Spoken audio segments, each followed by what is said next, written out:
봅시다. 그러면 정답이 이게 있어요.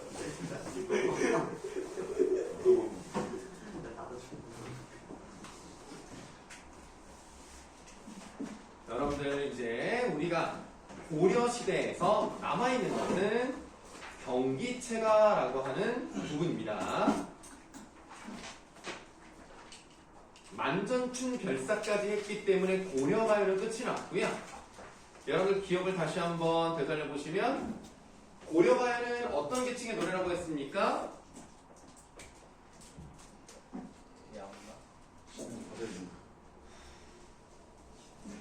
양반 신진사대부가 고려가요에서 나왔다는 것은 상당히 충격적이다, 지훈아, 그치? 그치, 지훈아? 그래. 그러면 고려가요는 누가 불렀어요? 평민들이 불렀다고 봐야 됩니다, 여러분들. 물론 여러분들 궁중소각으로 편입된 거 맞아요. 맞는데 원래 불렀던 그 사람들이 뭐냐? 그게 바로 자, 드시면서 야, 힘 좀 길러라. 이거 비닐 하나 먹어 찢어가지고 계속 이러고 그냥 내가 그냥 푸적푸적 그냥 야, 근력 좀 길러. 왜 이렇게 힘이 약해?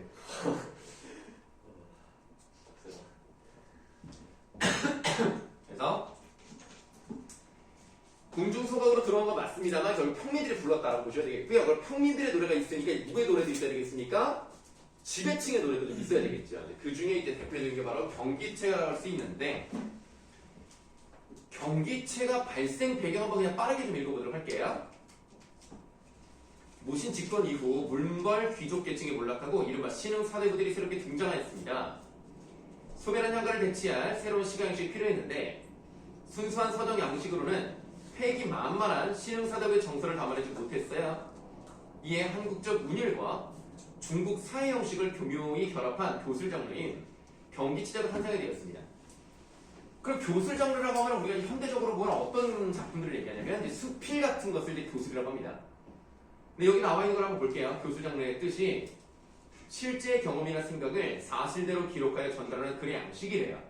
그러니까 수필이 여기 들어가는 거죠. 내가 실제로 경험한 것을 거짓 없이 사실 없이 써서 어떤 감동을 주고 교훈을 주는 그런 내용이란 말이에요. 그래서 우리 경기체가에서 한림별곡을 이제 보실 건데요. 한림별곡은 이제 다음 쪽에 있습니다. 다음 쪽으로 가세요. 이제 한림별곡이 나와 있는데, 그러면 이제 그 한림별곡이라는 제목 밑에 1이라고 써 있는 부분이 있어요. 한림의 유생들이 합작한 작품이래요. 그래서 한 장에 8명 문인들이 한 장씩 지은 것. 그러니까 총 8개가 있고요. 한 명씩 붙어서 하나씩 지었다. 그러니까 여러분 쉽게 말하면 릴레이 소설 같은 걸 썼다. 이런 느낌이라고 보시면 돼요. 근데 이건 소설은 아니고 시가 형식이기 때문에 1번부터 8번까지 시 8개를 써서 이렇게 붙여놨다 라고 보시면 되겠는데, 그러면 한림의 유생에서 한림이 뭐냐? 한림은 뭐냐? 왕명을 받들어서 문서를 만들고 그런 걸 관리하는 그 관청 정도로 보시면 되겠습니다. 그럼 나름대로 이제 그 지배계층이라고 생각하시면 되겠고요. 얘네들이 어떤 노래를 했는지를 한번 보도록 할 거예요. 거기에 4번이라고 되어 있는 부분이 내용 부분이 있으면 내용에 동그라미 1번을 한번 읽어보도록 할게요. 당시 귀족 문인들의 퇴영적, 향락적 기풍을 반영한 것이라고 되어 있는데, 향락적이라는 말 정도는 우리가 알고 있지 않습니까? 그냥 놀고 즐긴다, 요 정도의 의미로 보시면 돼요. 그러면 퇴영적이란 말이 뭐냐, 이게 좀 어려운데요. 몰라도 됩니다. 이거는 뭐 그렇게 중요하진 않기 때문에. 퇴가 이제 물러날 퇴자예요. 뒤로 물러나서 가만히 틀어박혀 있으려는 성질. 그러니까 무슨 말이냐면 어떤 이제 배경이 있을 거 아닙니까? 우리 눈앞에 뭐가 있는데 그거를 이렇게 뒤로 이렇게 물러나가지고 여기에 구석탱이에서 그래 뭐 이러고 있었네 하고 이제 눈에 보이는 걸 이제 그려냈다. 이 정도 느낌으로 보시면 되겠습니다. 지금 무슨 말인지 모를 수가 있는데요. 어떤 건지를 이제 우리가 1장이라고 되어 있는 부분을 이제 보시면은 내용을 통해서 어떤 특징이 있는지를 한번 보도록 하겠습니다.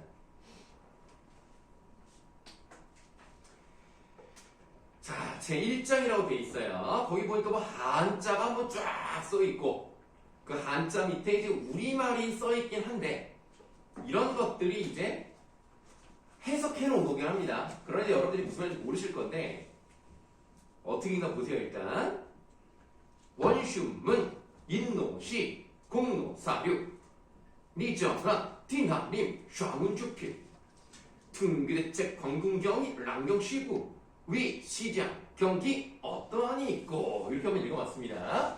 그러면 왜 이런 글을 경기체가라고 하는지 느낌이 좀 왔어요? 느낌이 올만한데 잘 보시면 왜 경기체가인가? 우리가 경기체라고 하면 마치 경기도랑 관련돼 있는 게 아닌가 이렇게 생각하는 사람이 많은데 전혀 관련 없어요. 경기도랑 전혀 관련 없고요. 지금 읽은 부분에 왜 경기체가인지가 나오는데 아는 사람 없나? 아우 지훈아, 자 지훈아 저 까줘? 아주 부스럽게 좀 빨리 까. 좀 먹으려면 좀 그냥 빨리 좀. 이게 더 시끄러워. 아우 정말. 아니 이거를 막 무슨 막 1mm씩 막 뭐 하는 거야? 빨리 먹을 거면 먹지 말든가. 자 어디를 보면 알 수 있냐면 그렇지 위 시장 경기였다 아니 있고 여기를 통해서 경기란 말이 나오기 때문에 경기체가다라고 말을 합니다. 그래서 경기 부분 두 글자를 괄호할게요. 자, 그 다음에 선생님이 이걸 어떻게 읽어준 것 같아요? 그렇죠? 자, 그럼 다시 하겠습니다. 원슈문 끊어. 인노시 끊어. 공노샤로 끊어. 이렇게 세 번을 끊어 있습니다. 그래서 삼음보예요. 경기체가는 지배층의 문학이지만 고려가요와의 특징이 겹쳐있는 부분이 바로 여기 삼음보의 형식적 특징을 가지고 있다. 물론 모든 부분이 다 삼음보는 아니에요. 그렇지만 삼음보로 나와 있는 부분이 많다라고 말할 수 있습니다.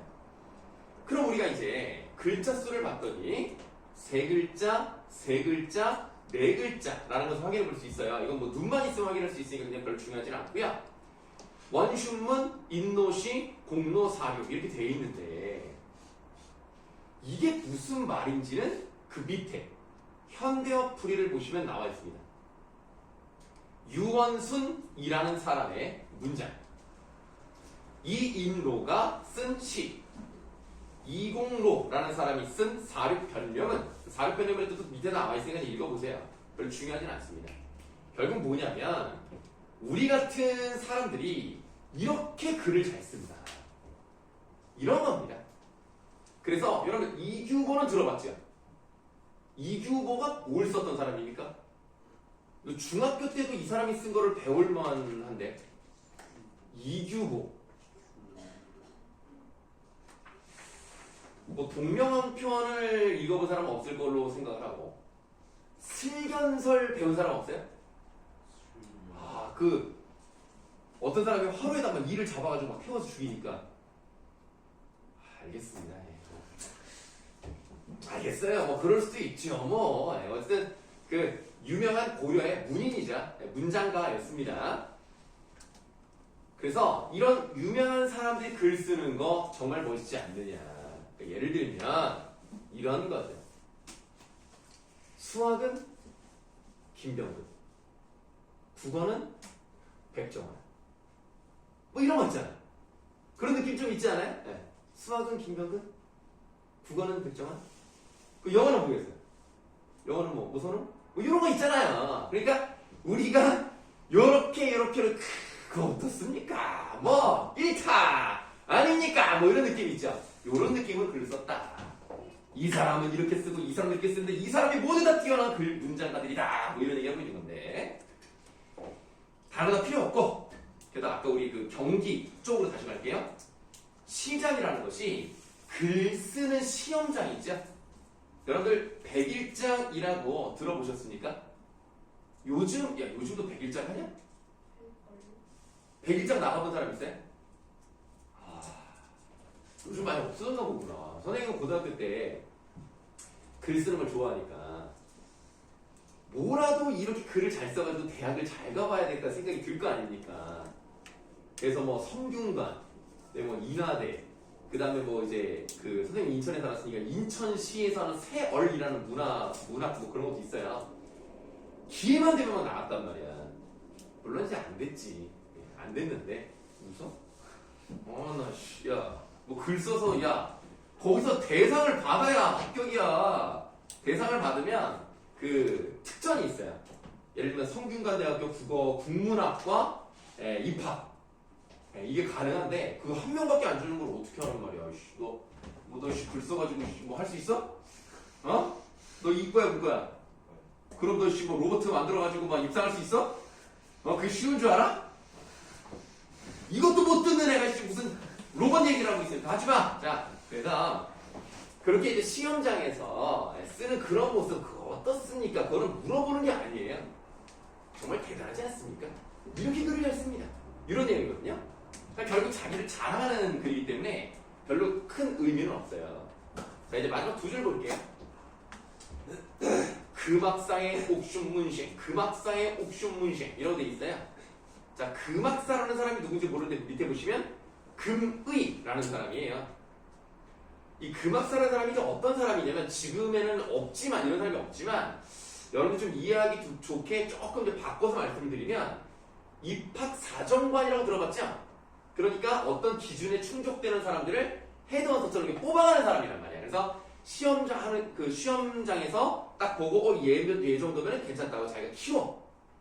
그런 개념이라고 보시면 돼. 그래서 그 금의라는 사람이 키워낸 사람들이 인재들이 많아. 그래서 보시면 이런 금학사에 죽순처럼 배출된 뛰어난 문화생들 이거 날조차 몇 분이 있고 나를 비롯해서 몇 분입니까? 그 몇 명인지 알아요? 엄청 많습니다. 그래서 이런 느낌이라고 보시면 돼요. 여러분들 여기 이렇게 보시면 저기 보시면은 무슨 뭐 서울대학교 뭐 입학 여기 있잖아요. 거기 지금 보시면 서울대 잘 안 보인다. 치의학과를 간 사람도 있고 인문계열을 간 사람도 있고 서강대 경제학과 뭐 이렇게 써있단 말이에요. 이거 그냥 내가 보냈다 이렇게 말할 수는 없지만 그냥 나한테 배운 학생들이다라 그 정도만 좀 말씀을 드리겠습니다. 그래서 그래도 실제로 저기 인문학 저쪽에 있는 형 알아? 그 형이야. 어쨌든 생긴 거랑 다르게 라고 말하면 기분 나쁘겠지? 어디 공부를 잘해.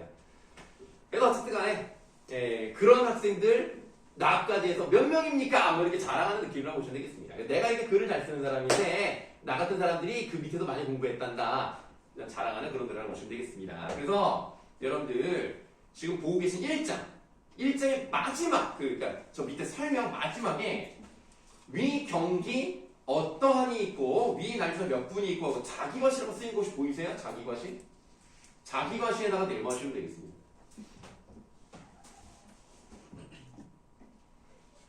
결국 자기를 자랑하는 내용이라고 생각하시면 돼요.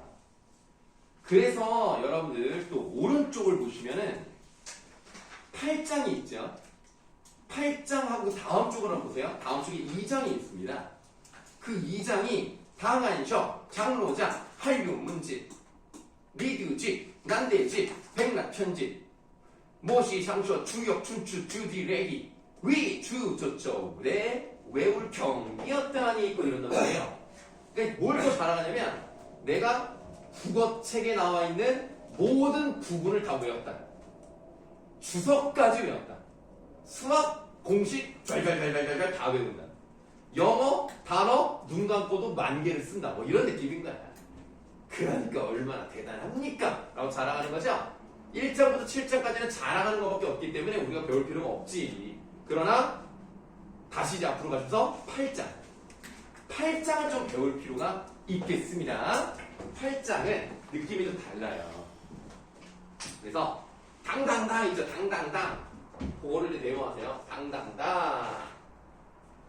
그럼 지금 이 부분은 한자로 되어 있지만 의미가 없다고 보시면 돼요. 왜냐하면 당당당 다음에 나와 있는 글자가 당추자라고 되어 있는데 당추자의 뜻은 당포도나무란 뜻입니다.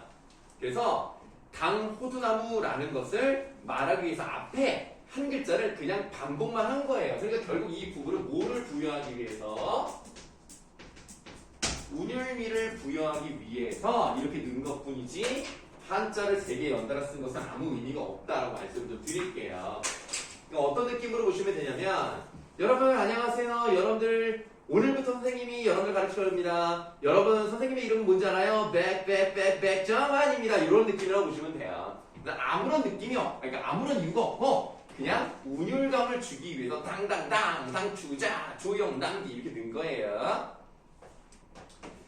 네, 당당당 당호로나무 쥐염나무에 홍실 붉은 실로 홍그리 붉은 그네를 메었습니다. 그럼 그네를 탔으니까 앞으로 밀기도 하고 뒤로 당기기도 하고 이래 앞뒤로 움직이겠지요. 혁오시라 당기란 뜻이에요. 미로시라 밀라는 뜻이에요. 정소년아 라고 하는데 정소년이 뭐냐? 미소년, 미소녀 뭐 이런 것들을 말하는 겁니다. 그래서 젊고 예쁜 남녀가 그네를 타고 있는 모습을 떠올리시면 돼요. 그래서 내 가는데 남 갈시라라고 되어 있습니다. 여러분들이 공부를 좀 하셨다면 기억을 하신다면 리을시라를 어떻게 해석하라고 그랬죠? 뭐뭐 할까봐 두렵다. 그럼 이거 뭐라고 해석해요? 내가 가는 곳에 남이 갈까봐 두렵다라는 얘기죠? 그럼 이 말이 무슨 말인지가 좀 해석하기 어렵습니다. 첫 번째 뭐라고 해석을 하냐면 남들이 나보다 더 높이 올라갈까봐 무섭다. 그러니까 내가 더 높이 올라가야 되는데 뭐 이런 느낌이에요. 뭐 심각한 의미의 두렵다 이건 아니에요. 자, 두 번째는 뭐라고 해석할 수 있느냐?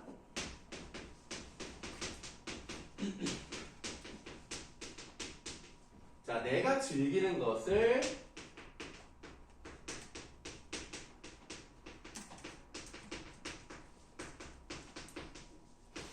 남에게 빼앗길까봐 두렵다. 요 정도로 보시면 되겠습니다. 뭐 그렇게 중요한 건 아니고요. 자, 이렇게 두 가지 정도로 해석을 해볼 수가 있겠다. 자, 그 다음에 이제 또 두 줄 남았죠. 사곡숑숑 샹슈기래. 사곡숑숑 샹슈기래.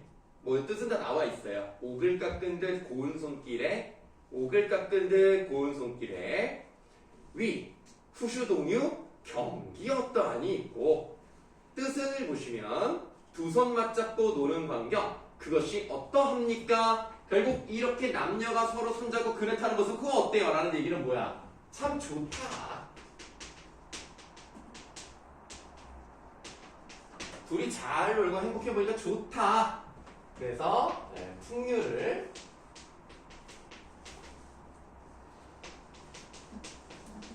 즐기며 이제 그네 타는 모습 이런 것들에 대해서 예찬하는 뭐 그런 내용입니다. 그래서 이 글은 한자가 없는 건 아니지만 다른 것들에 비해서는 한자가 적어요.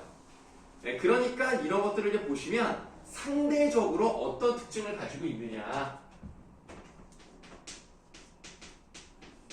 우리말의 아름다움을 잘 살리는 글이다. 그리고 뭐 당당당 뭐 이렇게 나오면서 생동감 넘치는 표현도 썼기 때문에 우리가 문학사적으로 의의가 있는 것은 어떤 것들을 얘기하냐면 한자를 많이 쓰는 거 별로 좋아하지 않습니다.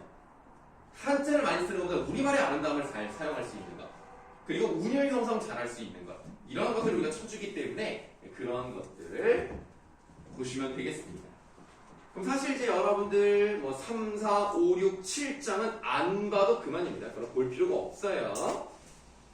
이렇게 하면 우리가 이제 고려 시대까지는 이제 끝이 난 겁니다.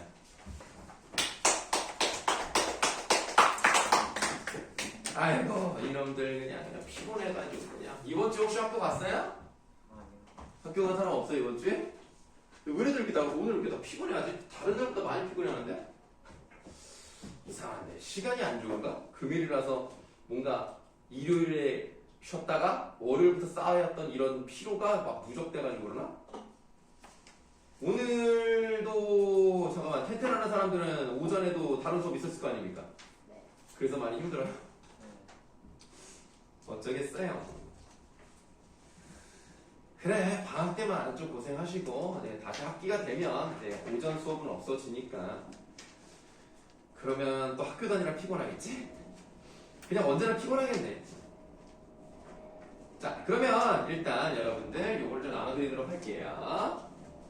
원래 여러분들 거기 좀 시조가 남아있지만 시조는 좀 이따 하도록 하고 오늘 먼저 나가야 되는 것부터 나눠드리도록 하겠습니다. 요거 일단은 두 가지를 가지고서 다니세요. 표지가 똑같기 때문에 헷갈릴 수 있지만 그냥 두 개 다 가지고 다닌다고 생각해주면 돼요. 그리고 엄밀히 보시면 표지가 좀 달라요. 한번 확인해 보세요. 뭐가 다른지. 지금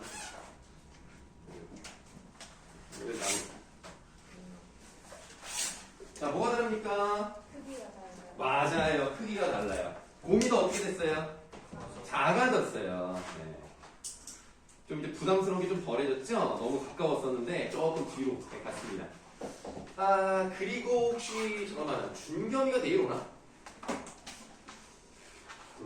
수련회를 갔죠? 내일 안 오겠지 그러니까? 아 그럼 이건 어떡하지? 혹시 너를 주면 갖다 줄 수 있나? 그러면 민준이가 텐텐을 하나? 아 그럼 이건 누가 주지? 민준이는 친구가 없어서 줄 사람이 없잖아.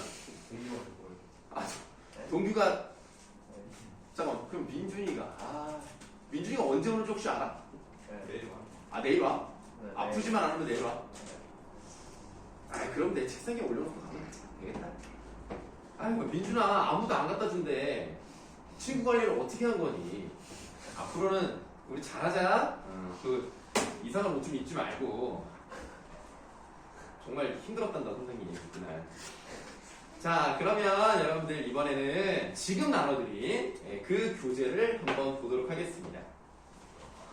오늘은 새로 나눠드린 거에서 먼저 하나만 볼 거예요. 하나만. 가사라고 되어 있는 걸 한번 보도록 하세요. 가사. 딱 펼치면 가사입니다.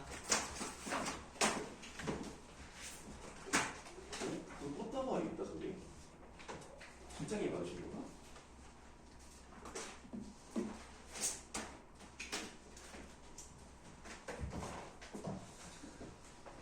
여러분들 1학년 때 가사를 배웠을 거예요. 선생님이랑 지금 1학년 때 그 학기 중에 공부를 하지 않은 사람도 있죠. 그렇지만 선생님이랑 이제 공부를 하는 학교는 상춘곡을 하는 학교가 있고 관동별곡을 하는 학교가 있습니다. 어쨌든 가사는 배웠는데 선생님이랑 함께 하지 않았던 그런 학생들도 그런 학교도 아마 가사는 했을 겁니다. 민서야 혹시 니네도 관동별곡 했냐? 아 그러면 양곡은요? 뭐 했어요? 상춘곡 했어요? 내용이 뭐죠? 이봐 이웃들아 산수 구경 가자쓰라 하면서 막 봄 막 정자도 가고 했던 거 그래 윤수도 양곡인가? 동진이. 아 통지는 뭐 했냐? 동진이 안 했어요. 아 가사를 안 해요? 네? 가사요? 가사 가시랑 아 여보세요 가시는 고려가요잖아요. 아 이 사람아 가사 뭐 관동별곡 이런 거 안 했어? 관광별로 확실히 안 했어요. 확실히 안 했어요? 아 고등학교 1학년 때는 그래도 보통 하는 혹시 교과서가 어디에요? 교과서요. 지학사 금성 두 시간에. 그러면 지학성이랑 관동별곡 있긴 있는데 아니 지학사랜다 저기 금성이면 그럼 금성이 아닌 거예요. 자기 교과서를 뭔가 이렇게 쳐내는 방식으로 기억을 하는데요. 네. 알겠습니다. 네. 자 가사가 혹시라도 모르실까봐 가사 1번 동그라미 1번에 밑줄 하시겠습니다. 시조와 함께 조선시대를 대표하는 시가 장르로 개화기까지 주도적 역할을 했는데요. 우리가 보통 개화기라고 하면 1894년에서 1910년 정도까지를 말합니다. 개화기까지라는 것은 지금으로부터 100년 정도까지도 100년 전 정도까지도 가사가 있었다라고 생각하시면 되겠습니다.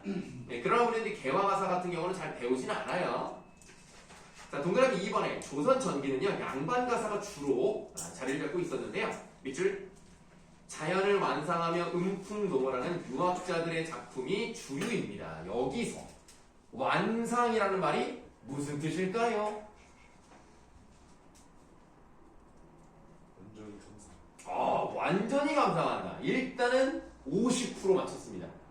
왜냐? 감상을 맞췄어요. 근데 완이 무슨 완이냐? 천천히란 뜻이에요. 여러분들 지금은 이제 그런 게 없는데 옛날에는 이 KTX가 선생님 어렸을 때 KTX가 없었거든요. 그럼 제일 빠른 기차가 뭔지 알아요?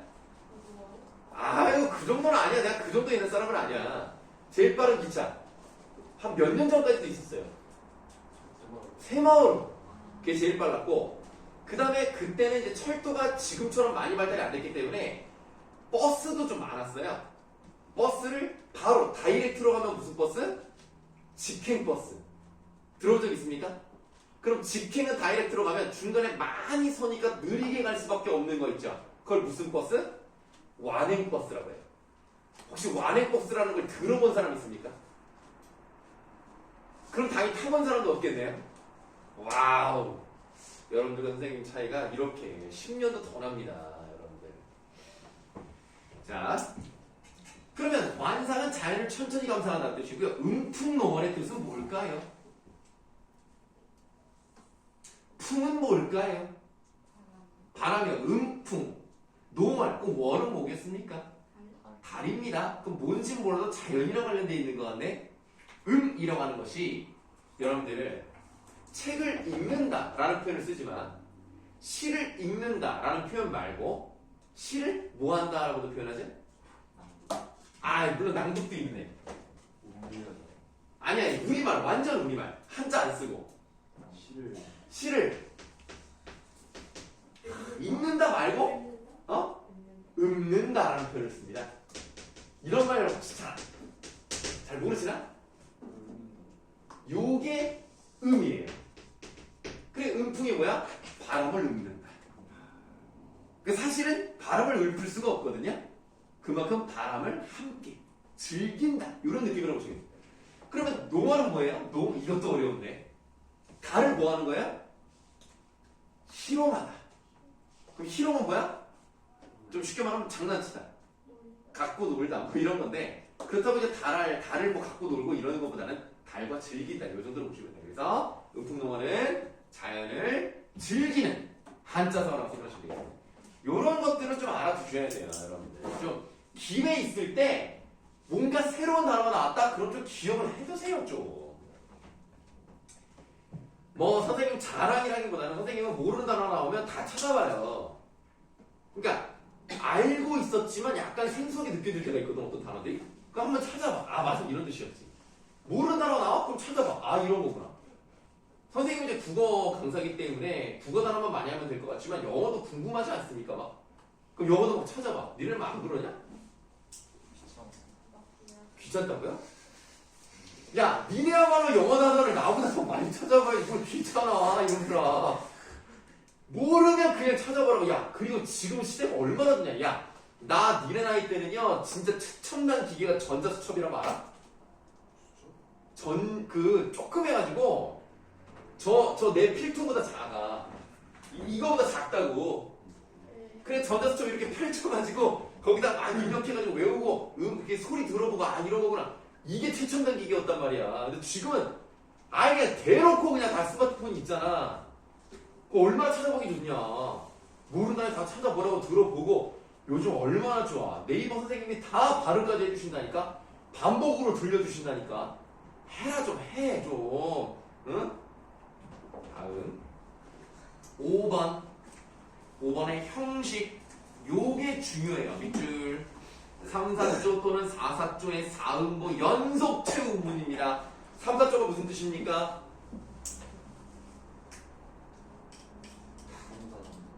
3, 4, 3자가 뭐야?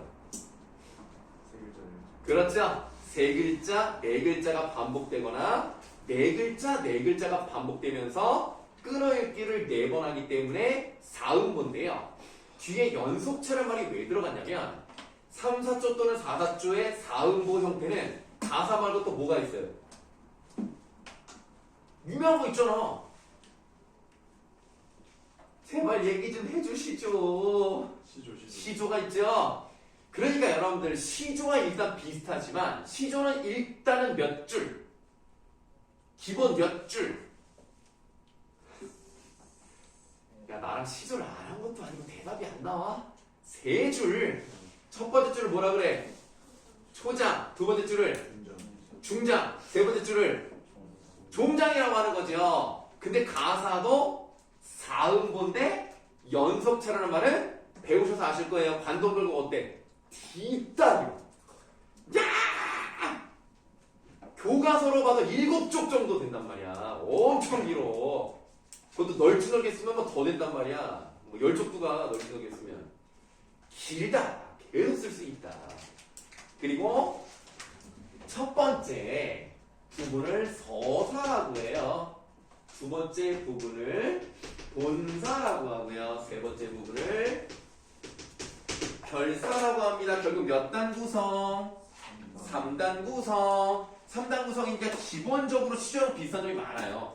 시조도 초, 중, 종장으로 되어 있는 것처럼 서, 본, 결사라고 하기 때문에 3단 구성이라는 점은 일단 공통점이다. 그래서 여러분들 사실 가사는 다 1학년 때 배웠을 거라고 생각합니다. 물론 여러분들 교과서 중에서도요. 가사가 없는 교과서 있기는 있어요. 창비 교과서에는 가사가 없어요. 창비 교과서 쓴 사람 없죠? 그냥 니네는 아마 가사 다 배웠을걸. 기억을 못하는 것일 뿐이라. 자, 그럼 우리가 이제 원래 앞에 상충곡이랑 관동별곡이 있어야 하지만 그 부분을 그냥 뺐어요. 왜냐면 배운 사람도 있기 때문에 굳이 또 하는 건 아까우니까. 그래서 페이지가 좀 뜁니다. 그래서 가사 다음에 일단 넘기시면 바로 뭐가 나와요? 3인곡이 나와요. 3인곡이 136쪽입니까 혹시? 네, 거기서 갑자기 뛰니까 선생님 중간에 이게 없어요 그러지 마시고 일부러 뺀 거예요. 3인곡은 워낙 유명해요. 그래서 아마 1학년 때 배웠을 수도 있고요. 그렇지 않더라도 언급 정도로 한 번쯤 들어봤을 겁니다. 왜 3인곡은 유명하냐면 일단은 누가 썼느냐? 정철이 썼습니다. 우리나라 고등학생들은 절대로 정철에서 벗어날 수가 없어요. 정철은 무조건 여러분들에게 마술을 뻗치고 있습니다. 일단 관동별. 길어. 3인곡? 근데 이게 끝이 아니야. 이 다음에 송민곡도 배울 거야. 관동별곡, 3인곡, 송민곡, 조선 3대 가사. 그런데 그걸 다 얘가 썼어. 정철만 없었으면 여러분들이 공부할 수 있는 양이 좀 더 줄었을 수도 있었을 텐데 정철 때문에 이런 자식이 술 먹고 쓰는 바람에 그래서 여러분들이 이런 공부를 한다. 이렇게 생각하지 마시고 실제로 읽어보시면 진짜 문학적으로 뛰어납니다. 뭐 아마 여러분들도 이걸 배우고 나면 그래 내가 정철 때문에 고생을 하지만 문학적인 것만큼은 진짜 1타다 라고 생각할 수가 있는데요. 자 우리 거기 손가락 첫 번째 나오는 손가락 보이십니까? 그 손가락 부분의 밑줄 사계절 경물의 변화에 따라 우러나는 연구의 전 이별님을 그리는 여인의 심정에 기탁하여 읊습니다. 자, 사계절 경물이니까 뭐냐면 봄, 여름, 가을, 겨울에 경치가 달라질 거 아닙니까? 시사적의 방식의 봄, 여름, 가을, 겨울로 가요. 그 다음 연근이 뭐예요? 이 정도는 알아야지 연근.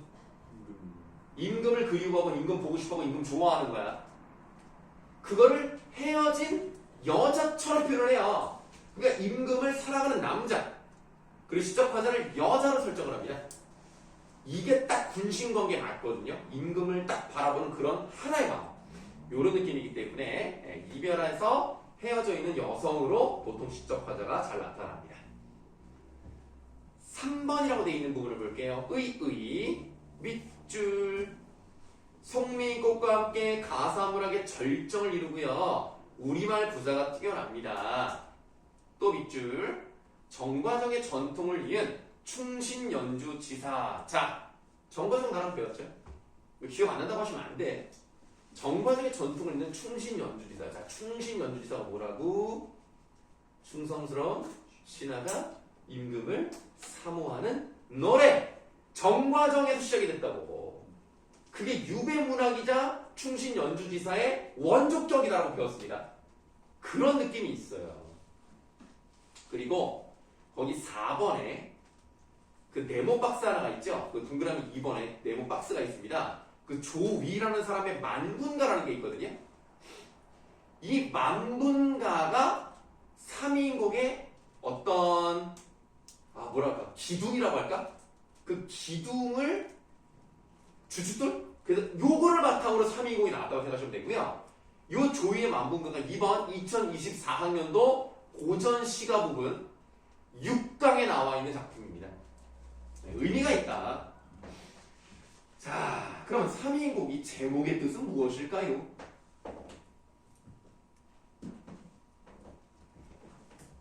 아니 뭐 3인곡이니까 미인을 생각하다는 뜻이야. 그 미인이 누구야 여기서? 임금이겠지. 임금을 생각하는 노래. 자, 정철은요 처세가 굉장히 좋은 사람입니다. 처세가 좋다는 것은 뭐예요? 일단 요런 걸 잘해. 술도 좋아하고 요것도 잘하고 뻐꾸기를 잘 날려. 이런 말 안 쓰죠 여러분들. 이빨 깐다는 말을 쓰나? 이빨을 그렇게 잘까? 그러니까 임금님 제가 지금 이렇게 유배와 있는 동안에도 언제나 당신만을 생각하고 있어요. 라는 것을 그랄듯하게 아주 대단한 놈이다. 올해도 해먹어. 자, 그러면 이제 서사부터 한번 보실 테니까 이제 넘기시면 되겠습니다. 좀 서사가 나오죠?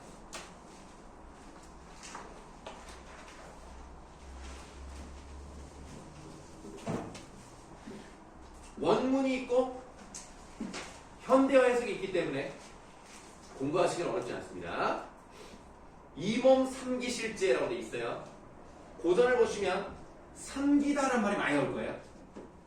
삼기다는 무슨 뜻이다? 뭔가 만들어지게 하다. 뭔가 만들어졌다. 그냥 이 몸이 만들었다는 거 뭐예요? 이 몸이 태어났다. 이 몸이 태어날 때 그냥 태어나지도 않았다. 어떻게 태어나지 알아? 임을 쫓아서 태어났다 이거야. 님에다가 동그라미 하세요. 이 님이 당연히 누구겠습니까? 임금이겠지요. 임금 중에서도 혹시 누군지 아세요? 이 사람은 임진왜란과 관련되어 있는 임금입니다. 누굽니까? 잘 몰라요? 나도 뭐 역사를 잘 모르지만 지훈이 약간 눈이 감긴 거 아니었어요? 왜 나는 자꾸 지훈이가 자꾸 보이지 눈에? 관심이 있다는 뜻이겠지? 눈이 약간 좀 이렇게 이렇게 아니에요? 아까 너무 힘 많이 쓴 거 아니에요? 뜯다가? 체력 좀 이렇게 좀. 자,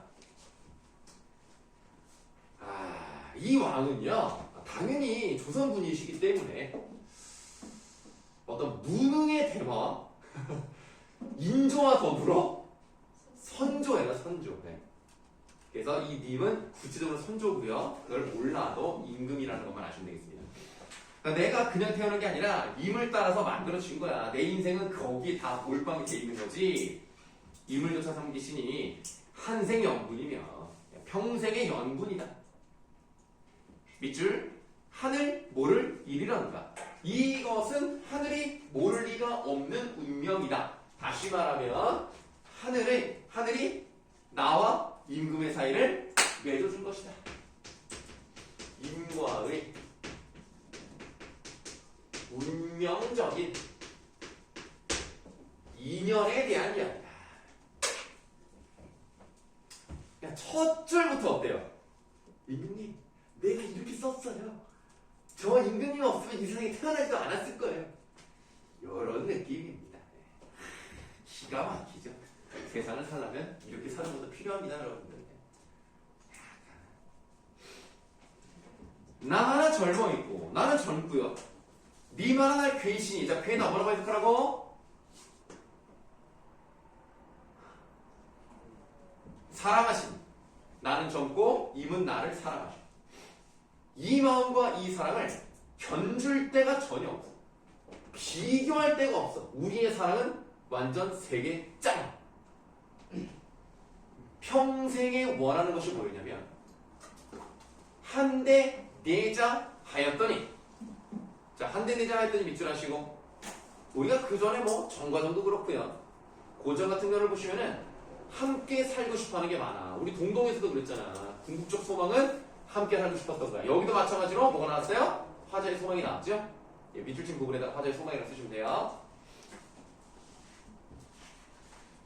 자, 함께 살아가고자 했더니 늙어야 무슨 일로 외워두고, 외따로 두고 그리워하는 거.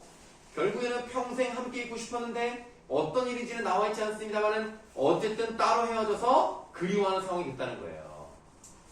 그리고 이 글이 왜 뛰어나냐면 비유적인 표현을 잘 써요.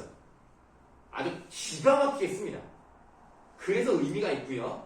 여기에 나와 있는 상징적 표현 같은 거를 공부만 해놓으면 다른 작품 이해하는 데 도움이 되기 때문에 이 3인국어 공부를 하셔야 되는 겁니다.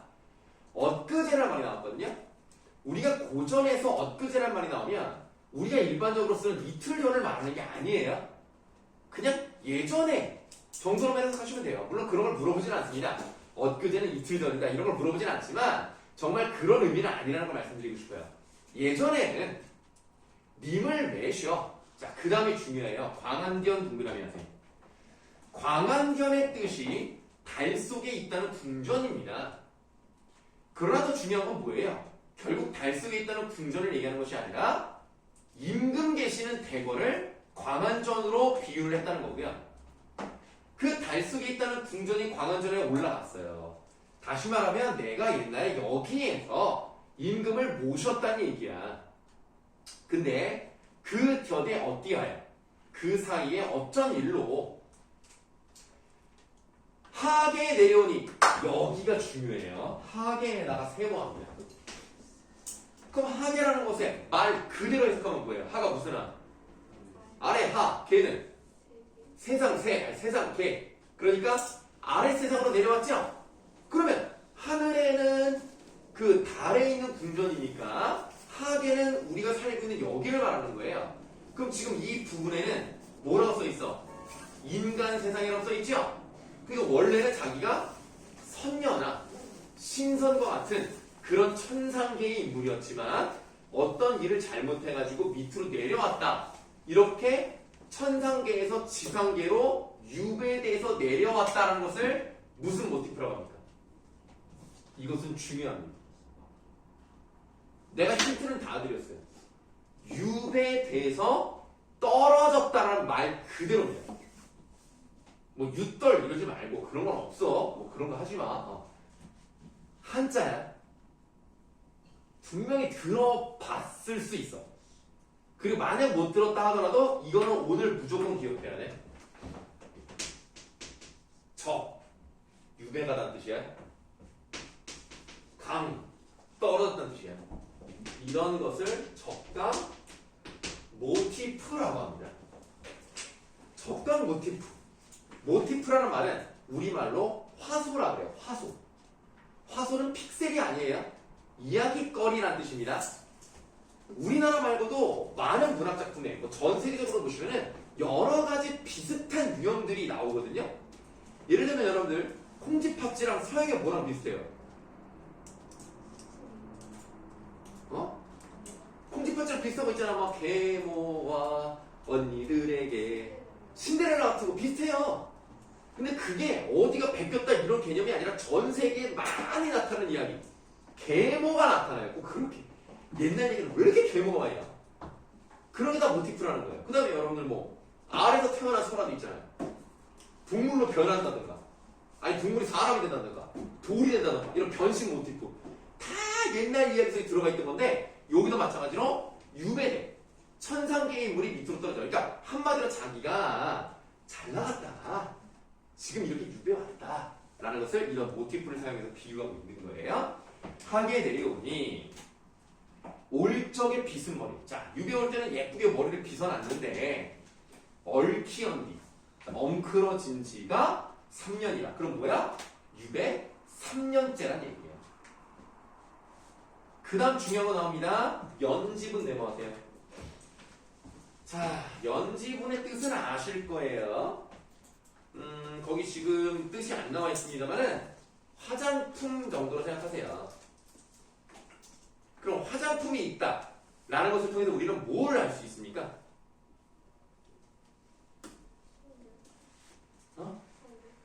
그렇죠. 화자가 뭐라는 거야? 여성이라는 것을 알 수 있습니다. 이런 걸 우리가 알아내야 돼요. 3월달에 여러분들 모의고사 보시면 이런 가사가 나올 수 있습니다.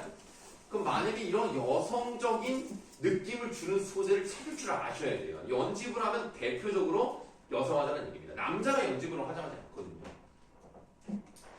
자, 연지분이 있지만은 누구를 위하여 고의할고, 아니 내가 화장품이 있어도 만날 사람이 있어야 화장을 하지.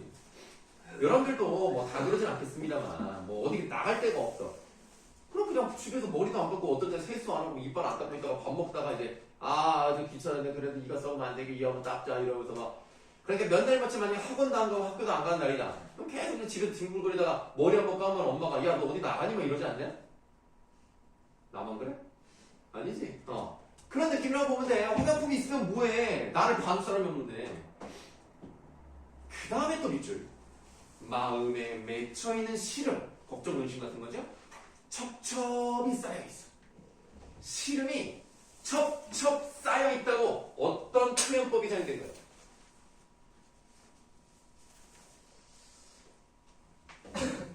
시름은 추상적인 관념이죠. 근데 그런 추상적인 관념을 마치 눈에 보이는 것처럼 표현했어요. 구체화. 물론 시각화도 맞습니다. 이런 것들을 우리가 찾아낼 줄 알아야 돼요. 이게 바로 우리가 문학을 공부하는 방법이죠. 결국 여러분들 공부한 게 수능에 나온다는 보장이 없어요.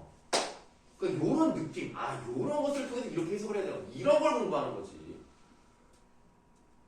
여러분 실제로 수능 특강 연계된다고 하잖아요. 거의 안 돼요. 작년 같은 경우는 제대로 나온 거 하나밖에 없어요. 음지의 꽃이라는 시 하나. 이것만 제대로 나왔고 나머지는 그냥 약간 요만큼 있죠. 만약 뭐 이만큼의 내용인데 요만큼 나오는 거 있죠. 아니면 같은 소설인데 다른 부분 나오는 거 있죠. 그런 식이기 때문에 이건 간접 연계라는 게 거짓말 그냥 한마디로 공부하는 방법을 익혀라는 얘기야. 그대로 안 나와. 자, 다음. 짓느니 한숨이요 지느니 눈물이라. 한숨을 짓고 있고 눈물을 떨어뜨리고 있다. 인생은 유한한데 시름도 끝이 없다. 무한 세월은 물 흐르는 듯 하는구나. 세월은 쫙 흘러가.